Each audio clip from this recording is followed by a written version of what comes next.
BP എന്താ ഒന്നും പറയാത്തെ? ഞാൻ പറഞ്ഞത് സമ്മതമല്ലേ? പറ, നമുക്ക് പഴയതുപോലെ സന്തോഷത്തോടെ ജീവിച്ചൂടെ? എനിക്ക് പഴയ അപ്പൂനെ മതി. ആ അപ്പൂനെ മതി എനിക്ക്. അല്ലാതെ ആരും എനിക്ക് കാണണ്ട.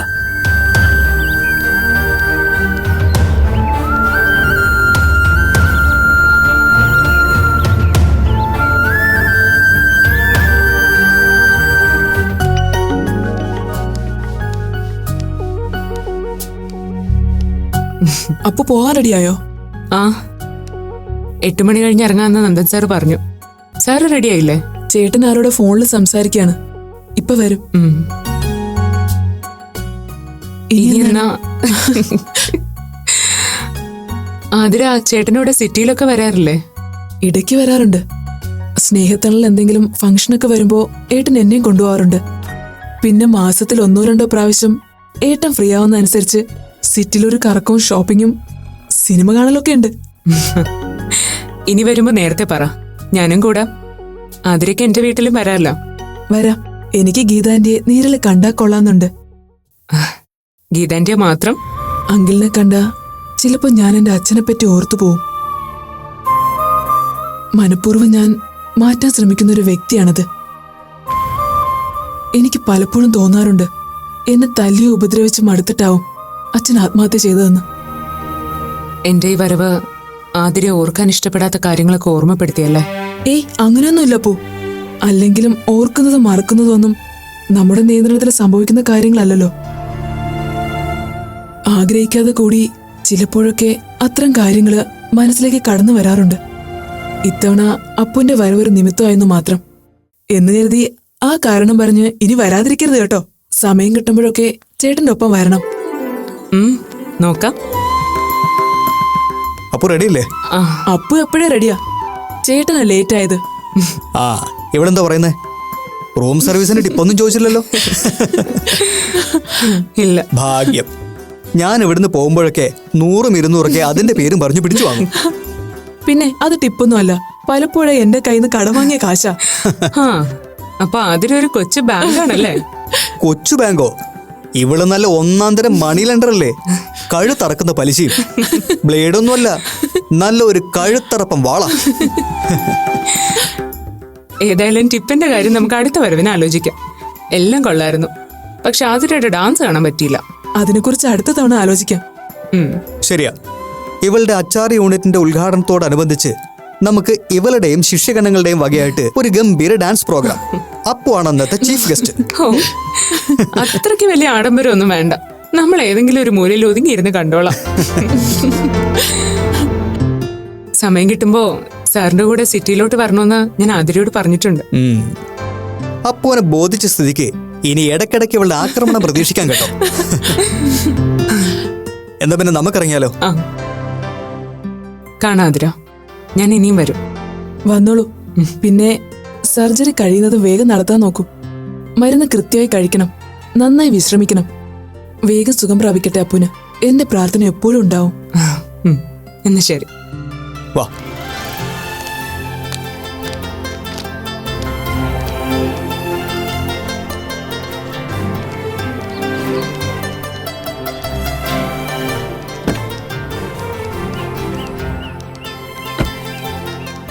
മൂത്താമ്മ വരില്ലേ? വരാൻ സമയാവുന്നേ ഉള്ളൂ. ഞാൻ ചെന്നിട്ട് വിളിക്കാം. ഓക്കെ, ശരി ഏട്ടാ. അപ്പൊ bye. Bye Athira.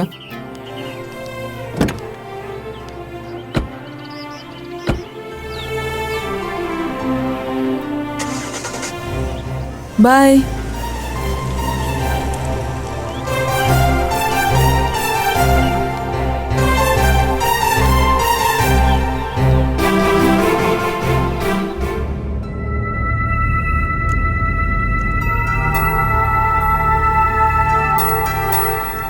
Hello Appu സാറേ,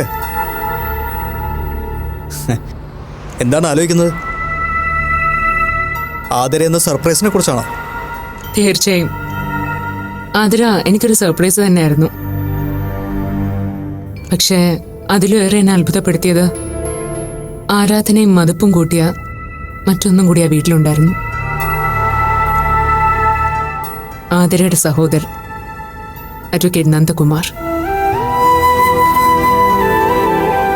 ഇപ്പൊ എന്റെ മനസ്സ് നിറയെ ഇങ്ങനൊരു അത്ഭുതത്തെ ഇത്രയും നാളും അടുത്തറിഞ്ഞില്ലല്ലോ എന്ന സങ്കടമാ.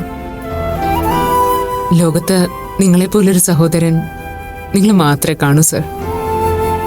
ആതിര ഈ ലോകത്തിലേക്കും ഏറ്റവും ഭാഗ്യം ചെയ്ത പെങ്ങളുട്ടിയ. ഞാൻ തമാശ പറഞ്ഞതല്ല സർ, പറഞ്ഞത് മുഖസ്തുതിയല്ല. ശരിക്കും എനിക്കവിടെ ഫീൽ ചെയ്ത സത്യം അത്. എനിക്കറിയാം അപ്പു, ആതിര എന്ന എൻ്റെ സഹോദരി ഭാഗ്യം ചെയ്തവള് തന്നെയാണ്. പക്ഷേ അത് എനിക്കും അപ്പുവിനും അല്ലെങ്കിൽ നമ്മളെപ്പോലെ കാഴ്ചപ്പാടുള്ളവരുടെ കണ്ണിൽ മാത്രമാണ്. ഇപ്പോഴും അവളെ ഒരു ദുശകനമായി കാണുന്ന എത്രയോ ബന്ധുക്കൾ ഞങ്ങളുടെ കൂട്ടത്തിലുണ്ടെന്നറിയോ തനിക്ക്? അവരുടെ കണ്ണിൽ സ്വന്തം അച്ഛനെ ആത്മഹത്യ ചെയ്യിച്ചവളാണ്, അമ്മയെ നെഞ്ചരിച്ചു കൊന്നവൾ, സഹോദരൻ്റെ ജീവിതം ഒന്നുമല്ലാതാക്കിയവൾ. അങ്ങനെ വിശേഷങ്ങൾ പലതാണ്. അതൊക്കെ ഒളിഞ്ഞും തെളിഞ്ഞും അവളുടെ കാതിലെത്താൻ തുടങ്ങിയപ്പോഴാണ് നാട്ടിലുണ്ടായിരുന്ന വീടും പറമ്പൊക്കെ വിറ്റ് ഞങ്ങൾ ഈ നഗരത്തിലേക്ക് വന്നത്. അവളുടെ പൂർവ്വജന്മം അവൾ പോലും ഓർക്കാതിരിക്കാൻ വേണ്ടി. ഇന്നലെ വീട്ടിലേക്കുള്ള യാത്രയിൽ നമ്മൾ സംസാരിച്ചത് ഓർക്കുന്നുണ്ടോ അപ്പോൾ?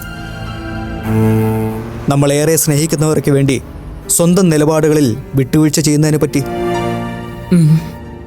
സാർ, അത് ആതിരയുടെ കാര്യം ഉദ്ദേശിച്ചെന്ന് ഇപ്പോഴാണ് എനിക്ക് മനസ്സിലായത്.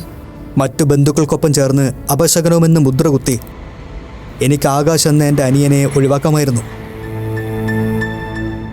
ആരും എന്നെ അതിൻ്റെ പേരിൽ കുറ്റപ്പെടുത്തില്ലായിരുന്നു. സ്വന്തം ജീവിതം നോക്കിപ്പോയിരുന്നെങ്കിൽ അതിലെന്നെ ന്യായീകരിക്കാൻ ബന്ധുക്കളും സുഹൃത്തുക്കളും ഉണ്ടായേനെ. പക്ഷേ ഞാൻ എത്ര ഉന്നതിയിലെത്തിയാലും ഓരോ രാത്രിയിലും എൻ്റെ ഉറക്കം കെടുത്തുന്ന ഒരു ദുസ്വപ്നമായി ആകാശ് ഉണ്ടാവുമായിരുന്നു. ചെയ്തത് അബദ്ധമായി പോയെന്ന് 1% പോലും എനിക്ക് കുറ്റബോധം തോന്നാറില്ല. അപ്പോൾ ഒരു ദുസ്വപ്നവും എൻ്റെ ഉറക്കം കെടുത്താറുമില്ല. ആകാശ് എന്ന കുഞ്ഞനിയൻ്റെ മുന്നിൽ ഞാൻ എൻ്റെ ജീവിതം സമർപ്പിച്ച് തിരിച്ചു നേടിയത് ഏറ്റവും വിലപിടിപ്പുള്ള 2 കാര്യങ്ങളാണ്.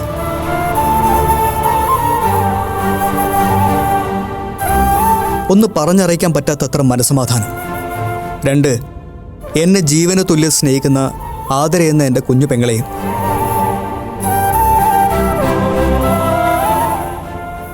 എന്തു പറ്റിയപ്പോ? വെറുതെ സെന്റിമെന്റ്സ് പറഞ്ഞ് ഞാൻ സീൻ ബോറാക്കിയോ? ഏയ്, ഒരിക്കലുമില്ല സർ. സാറിന്റെ സ്ഥാനത്ത് ഞാൻ എൻ്റെ VP ഒന്ന് സങ്കല്പിച്ചു പോയതാ. സാറിനെ പോലെ എൻ്റെ അച്ഛനും ചിന്തിച്ചിരുന്നെങ്കിൽ എനിക്കൊന്നും നഷ്ടപ്പെടില്ലായിരുന്നു എന്ന് ഓർത്തു പോയതാ. സോറി. ഇതാണ് നമ്മുടെ കുഴപ്പം. മറ്റുള്ളവരുമായിട്ട് റിലേറ്റ് ചെയ്തേ നമ്മൾ നമ്മളെ കാര്യങ്ങളെ അളക്കാറുള്ളൂ. നോക്കപ്പോ, ആകാശനെ ആതിരയായി ആക്സെപ്റ്റ് ചെയ്ത ഈ ഏട്ടനെ മാത്രമേ താൻ കണ്ടുള്ളൂ. 2 ആൺമക്കളിൽ ഇളയവൻ പെണ്ണായി ജീവിക്കാൻ പോകുന്നു എന്ന അപമാന ഭാരത്താൽ ആത്മഹത്യ ചെയ്ത ഒരച്ഛനും ആ വേദനയിൽ ഹൃദയം പൊട്ടിമരിച്ച ഒരമ്മയും ഞങ്ങളുടെ ജീവിതത്തിലുണ്ടായിരുന്നു. സൗഭാഗ്യത്തിൻ്റെ കണക്ക് പറയുമ്പോൾ ആ നഷ്ടത്തിൻ്റെ കണക്കും മറക്കാൻ പാടില്ലല്ലോ. ആതിരയുടെ ജീവിതത്തിൽ നന്ദകുമാർ എന്ന സഹോദരനെ പോലെ അപ്പുവിൻ്റെ ജീവിതത്തിൽ വിലപ്പെട്ട ഒരാൾ. അപൂർവ എന്ന മകളെ ഒരുപാട് സ്നേഹിച്ചിരുന്ന, പിന്നീട് അപ്പു എന്ന മകനെ സ്വീകരിക്കാനും മറ്റുള്ളവരുടെ എതിർപ്പിനെ അവഗണിച്ച് സ്വന്തം ജീവിതം പോലും വേണ്ടാന്ന് വെച്ച് അവനെ സപ്പോർട്ട് ചെയ്യാൻ തയ്യാറായ ഗീതാലക്ഷ്മി എന്ന അമ്മ. നഷ്ടങ്ങൾ അവർക്കും ഉണ്ടായിട്ടുണ്ടപ്പോൾ. സമൂഹത്തിൽ ആരാലും ബഹുമാനിക്കുകയും ആരാധിക്കുകയും ചെയ്തിരുന്ന ഒരു അധ്യാപകനായിരുന്നു അവരുടെ ഭർത്താവ്. അയാൾ ഇന്നൊരു മനോരോഗിയാണ്. നാട്ടുകാരുടെ മുന്നിൽ മകളെ കൊല്ലാൻ നോക്കിയ, ക്രൂരനായി പീഡിപ്പിച്ച ഒരു ക്രിമിനലിൻ്റെ ഇമേജാണ് ഇപ്പോൾ VPക്ക്. ആ അമ്മയുടെ നഷ്ടം എത്ര വലുതാണ്. അപ്പോൾ സ്വന്തം നിലപാടിൽ ഉറച്ചു നിൽക്കാൻ തീരുമാനിച്ച, അതുകൊണ്ട് ശിക്ഷിക്കപ്പെടുന്നത് VP ആയിരിക്കില്ല, ആ അമ്മയായിരിക്കും. അതുകൊണ്ട് അപ്പോൾ നന്നായി ആലോചിച്ച് വേണം ഒരു തീരുമാനം എടുക്കാൻ. ഇപ്പോഴും സ്വന്തം മനസ്സിനൊപ്പം സഞ്ചരിക്കാനാണ് തീരുമാനമെങ്കിൽ എനിക്ക് കൂടുതലൊന്നും പറയാനില്ല.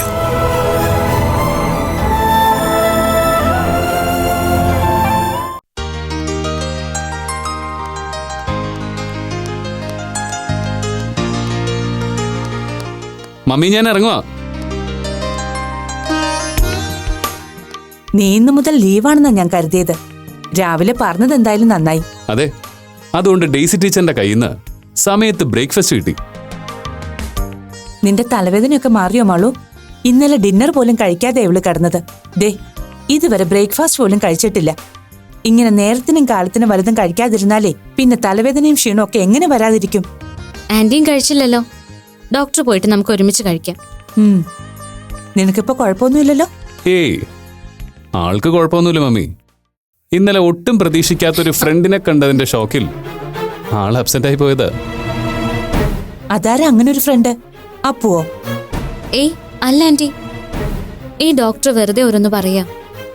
ആന്റിയോട് ഞാൻ പിന്നെ പറയാം. മതി മതി, ഇനി പറഞ്ഞില്ലെങ്കിലും എനിക്ക് പരാതി ഒന്നുമില്ല. പോരെ? അതെ, നിനക്കിനി ഇന്നും കൂടി പോയാൽ മതിയോ ജോബിൻ? മിക്കവാറും മതിയാവും തോന്നുന്നു. ഇന്ന് കൺഫേം പറയാന്നാ അനിൽ സാറ് പറഞ്ഞത്. മമ്മി എന്താ ചോദിച്ചു? ഒന്നുമില്ല, നിങ്ങൾ പോകുന്നതിന് മുൻപ് എല്ലാവർക്കും കൂടി പള്ളിയിലൊന്ന് പോകാന്ന് വെച്ചിട്ടാ. അത്രേ ഉള്ളൂ. അതിനിപ്പോ ലീവിന്റെ കാര്യം നോക്കുന്ന എന്തിന്? നമുക്ക് ഇന്ന് വൈകിട്ട് തന്നെ പോയേക്കാം, പോരെ? എന്നാ പിന്നെ അതാ സൗകര്യം. നാളെ നിങ്ങൾക്ക് മാളുന്റെ വീട്ടിലും പോകണ്ടേ? അപ്പൊ വെട്ടുകാട് നമുക്ക് ഇന്ന് തന്നെ പോയേക്കാം. എന്നാ ഞാൻ ഇറങ്ങട്ടെ മമ്മി. മളു, അപ്പൊ സമയത്തിന് മമ്മിയുടെ കയ്യിൽ നിന്ന് വല്ലതും വാങ്ങിച്ച് കഴിച്ച് നല്ല മിടുക്കിയായിട്ട് നിൽക്കണം കേട്ടോ. നീ അവളുടെ കാര്യം ഓർത്ത് ടെൻഷൻ അടിക്കണ്ട, അതൊക്കെ ഞാൻ നോക്കിക്കോളാം. നീ വേഗം ഇറങ്ങാൻ നോക്ക്.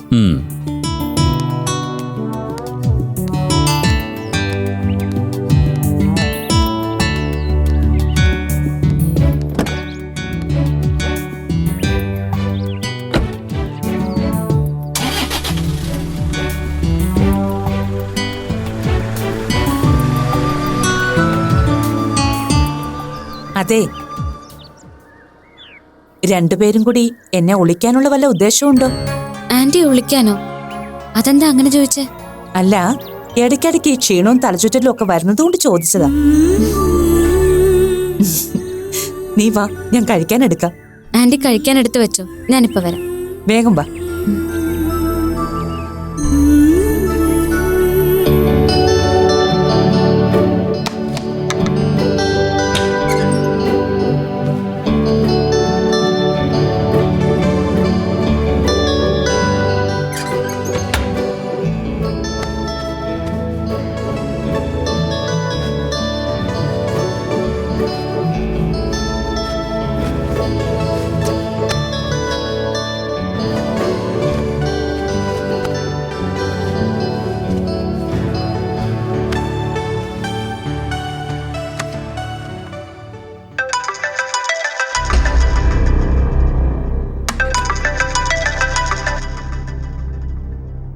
അൺനോൺ നമ്പർ ആണല്ലോ.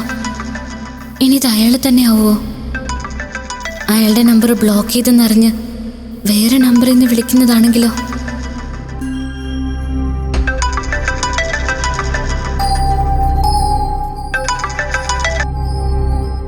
Hello, good morning മോളസേ.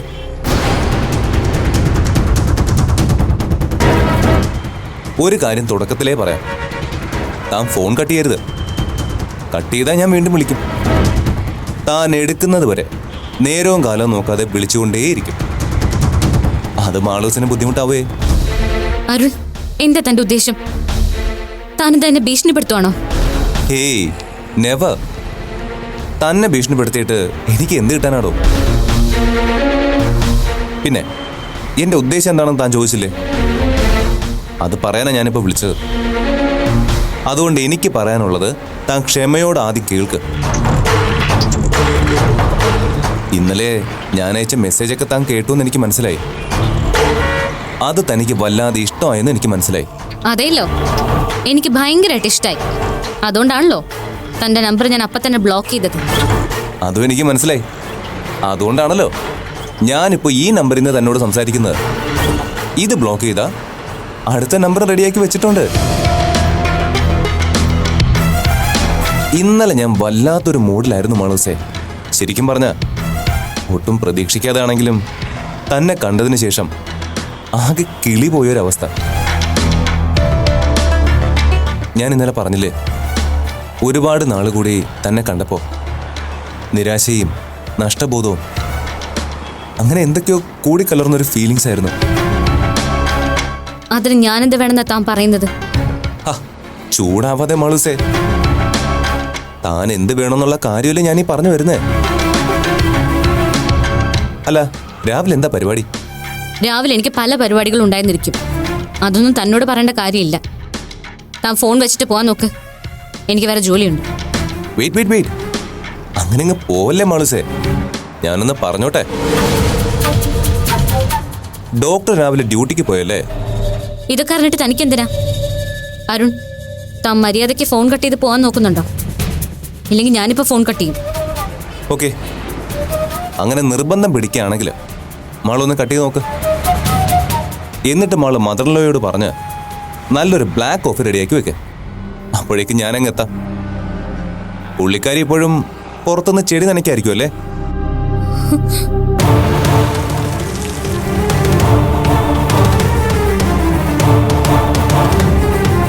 എന്താ, വിശ്വാസമായില്ലേ? ഇല്ലെങ്കിൽ ചെന്ന് നോക്ക്. ഞാൻ തന്റെ വീടിന്റെ തൊട്ടടുത്ത് തന്നെ ഉണ്ട് മാളു.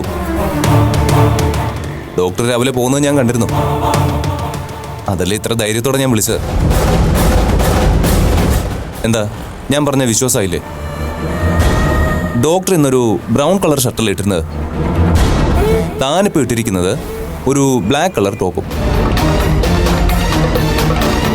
താനും അമ്മയമ്മയും വന്ന് ഡോക്ടർ സി ഓഫ് ചെയ്യുന്നത് ഞാൻ കണ്ടിരുന്നു. ഇപ്പൊ മനസ്സിലായില്ലേ ഞാൻ തന്റെ വീടിന്റെ തൊട്ടടുത്ത് തന്നെ ഉണ്ടെന്ന്? അരുൺ, തനിക്ക് എന്താ വേണ്ടത്? എന്തിനാ താനിങ്ങനെ എന്നെ ശല്യം ചെയ്യുന്നത്? മാളു, താൻ ദേഷ്യപ്പെടാതെ. ഞാൻ തന്നെ ഉപദ്രവിക്കാൻ വന്നൊന്നുമല്ല. എനിക്ക് തന്നോട് നേരിട്ടൊന്ന് സംസാരിക്കണം. താൻ എന്തെങ്കിലും പറഞ്ഞൊന്ന് പുറത്തേക്ക് വാ. നമുക്ക് പുറത്തു വെച്ച് സംസാരിക്കാം. ആരും അറിയണ്ട. വെറും 5 മിനിറ്റ്. അതിനുള്ളിൽ ഞാൻ തന്നെ ഫ്രീ ആക്കിയേക്കാം. പ്ലീസ്, താനൊന്ന് പുറത്തേക്ക് വാ. നോ, അതൊന്നും നടക്കില്ല. മേലിൽ താൻ എന്നെ ഇനി വിളിച്ചു പോരുത്. ഫോൺ വെച്ചിട്ട് പോടോ.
ഹലോ, ഞാനിപ്പോ ഒരു ഫോട്ടോ തനിക്ക് അയച്ചിരുന്നു, കണ്ടില്ലേ?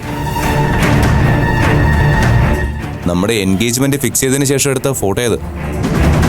ഓർമ്മയില്ല തനിക്ക്? അരുൺ, അതൊക്കെ എനിക്ക് അറിയാവുന്ന കാര്യങ്ങൾ. ഇപ്പൊ താനെന്തിനാ എനിക്കത് സെൻഡ് ചെയ്തത്? ചുമ്മാ വെറുതെ പഴയ കാര്യങ്ങളൊക്കെ തന്നെ ഒന്ന് ഓർമ്മിപ്പിക്കാന്ന് വെച്ചു. ഈ ഫോട്ടോ വെച്ച് താൻ എന്നെ ബ്ലാക്ക്മെയിൽ ചെയ്യാനാണ് ഉദ്ദേശം? വീട്ടുകാരുമായി പറഞ്ഞുറപ്പിച്ച് നിശ്ചയം വരെ എത്തിയ ബന്ധമായിരുന്നു നമ്മുടേത്. എന്നിട്ട് അപ്പുവിന്റെ കാരണം പറഞ്ഞ് താൻ നന്നായിട്ട് എന്നെ തേച്ചിട്ടങ്ങ് പോയി. അപ്പൊ ഞാൻ ഇതുപോലെ എന്തെങ്കിലുമൊക്കെ ഒന്ന് തിരിച്ച് ചെയ്യണ്ടേ മാളുസേ?